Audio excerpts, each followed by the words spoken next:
can, factor in some help and with the veterans on the offensive line, they're not necessarily put on an island every single down. And that's specifically if they go tackle in the first round. Yeah. Say Where Lane where do you Johnson. think? Because you mentioned Shelton, where is he? Mhm. Is he a day 2 guy? Is he a potential fall I, th- early day 3 guy? I think Day 3 most likely. And I think he's a guy that there is some potential positional flex there. I think you would probably like him to stay at tackle, but I know teams have talked to him about playing guard or playing center. So I know that he is kind of one of those guys that could potentially move in the interior. But yeah, I expect him to go on Day 3. And there's also Isaiah World from the Oregon kid who said they looked at a lot of these big, lengthy guys. Maybe later, not first round. You got the Memphis kid. I forget his name. Travis Burke, maybe. Correct me if I'm wrong. Jude Bowery from Boston College is another 30 visits. Boy, they're doing a lot of work on the offensive line. I'll tell you what, if they're not taking an offensive line, they're doing a good job pulling us because they are looking at everybody. And they might, which is interesting to me from the standpoint, Devin, they have so many in-house prospects. I mean, they took three day 3 picks last year, and Cam Williams showed me something at week 18. I get it; it doesn't matter much, but Miles Hinton's still here. In interior, you got Drew Kendall, you got Willie Lampkin, who's going to excite people. Boy, they're really carpet bombing this thing. Markel Bell as well. He's 6'9" from Miami. Does that length tell you anything? Yeah, I mean, I think it kind of shows where their thresholds lie, in terms of like they want guys that, have those long arms, has the athleticism to move in space. I think all those guys are pretty good movers in space that you've mentioned. I think Bowery is interesting because he's played both sides, both tackle spots in his career at Boston College. He played most of his snaps at left tackle, but he also played some right tackle early in his career. So I think from that perspective, that's an interesting, maybe he's a developmental swing guy if you're taking a shot on him. But yeah, I think there is, again, it kind of goes back to the point about the uniqueness, especially a guy like Markel Bell, who, is, kind of built like a basketball player a little bit, like a, kind of a big man in that aspect. And then you watch him play, and he moves extremely well as well. Has those long. I think he has the longest arms in this draft class at like 36 and 3/8 Oof. inch arms. Yeah. You So should give some of his arm length to Ruben Bain, and Ruben would be top pick. Yeah.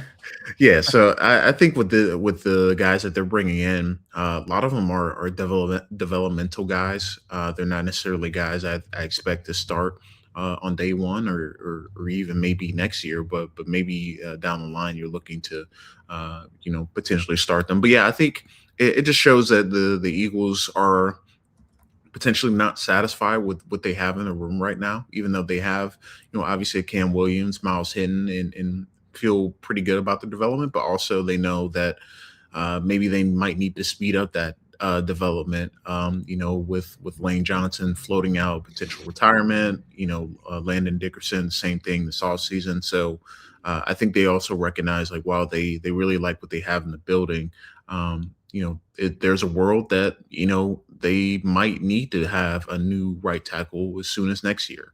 And they need to be able to get that right because you don't want to be in a situation where you're looking for that guy next offseason and say the tackle class isn't as strong. Then all of a sudden you're kind of stuck. Maybe you have to trade for a veteran. There's a lot of things that you don't want to have to plan for if you're Howie Roseman, and trying to trade for a starting level right tackle would certainly not be an ideal situation next offseason. All right, I want to put you on the spot. So, say first round, obviously, is the most likely, but say you have to take an edge rusher the way the board falls. And I'm going to give you those 3 names again. and it's more of a developmental pick later. Drew Shelton, Isaiah World, Jude Bowery, Markel Bell, Travis Burke. Devin Jackson's mind, who is the most natural right tackle of that group? Um, I mean Travis Burke because he played right tackle the last couple of years. He's another guy that has played both sides of the line. If you're looking specifically for right tackle, I think it's Travis Burke. But if you're talking about the guy that I think would most fit, I'd probably say Markel Bell. I really like Bell's game. I really like his pass protection ability, how big he is, how he can move guys off the ball. So I think it really becomes a question on if you don't want a guy having to learn a new position. Burke is only a guy of that group. Outside Bowery, who played it early in his career, but it's a more natural left tackle. I think Burke is the answer if you want specifically a right tackle. But I think the best player of that grouping is Markel Bell. Devin, I got 9 picks overall, 4 of them in the top 100. Where do you think the best value range is for the Eagles this year? Yeah, third round. I think that is those 2 third round picks. I think are going to be critical because not only do you have those 2 third round picks, you can package them and move up if you want to. Say there's a guy that you really like in the second round after they make that pick at 54, you could double up and make 2 picks in the second round, or you can get early in the third round. And I also think that's a great round or a great range to start looking at tight end if they don't go Kenyon Sadiq. I think that's kind of more the round where you want to address like positions like tight end, safety.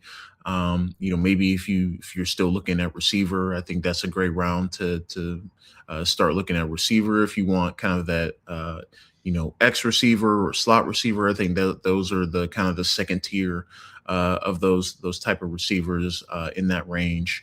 And that's where things start to get interesting because I think then becomes less about where those guys are necessarily ranked on the consensus board, but guys that you just want in your building and feel like has starter level traits.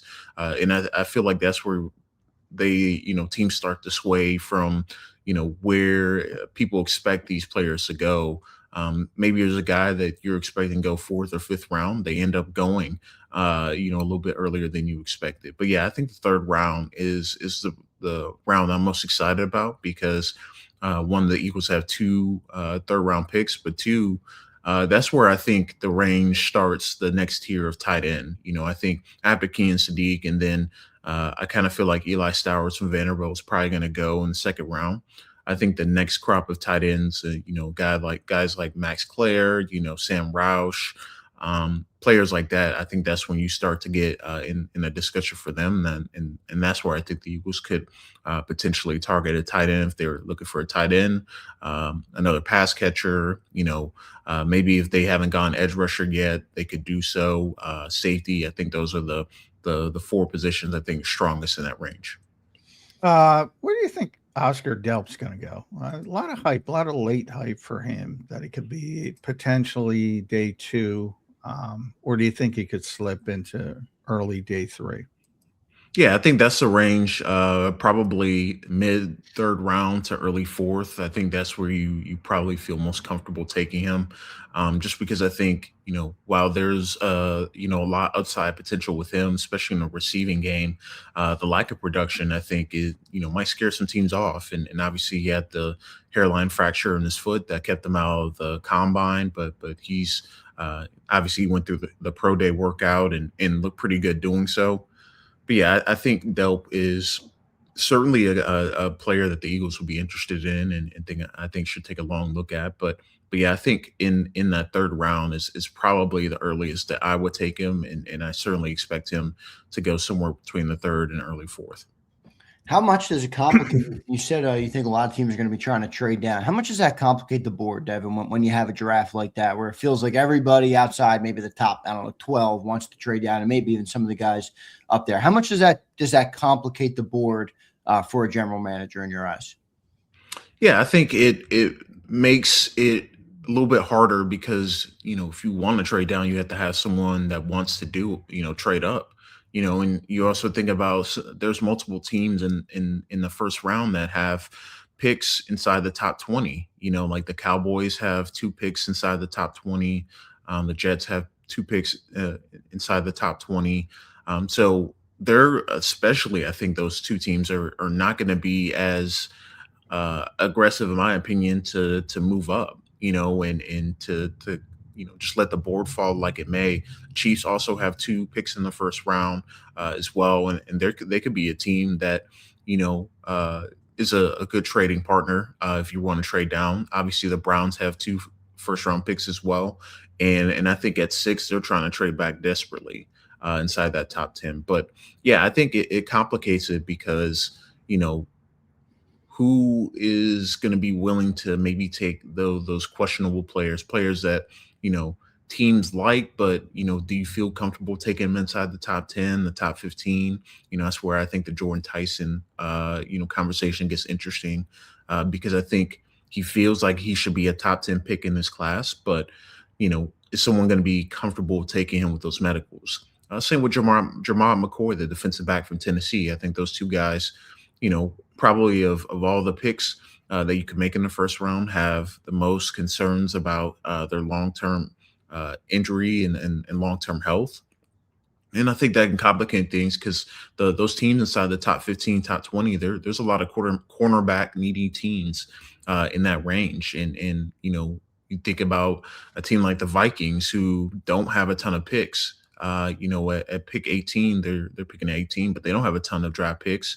Could they want to trade back? And I feel like that'll be a natural trading partner if the Eagles want to move up. So I think that each team is kind of a case by case situation, but I think in a draft where maybe the talent starts to fall off a bit after the top 15 or 20 picks, you don't want to move too much down if you're in that range, but also you understand that for those teams that don't have a lot of picks in this draft and the depth of it is in day 2 and early day 3, you want to be able to build out your roster and not just thinking about the first round pick.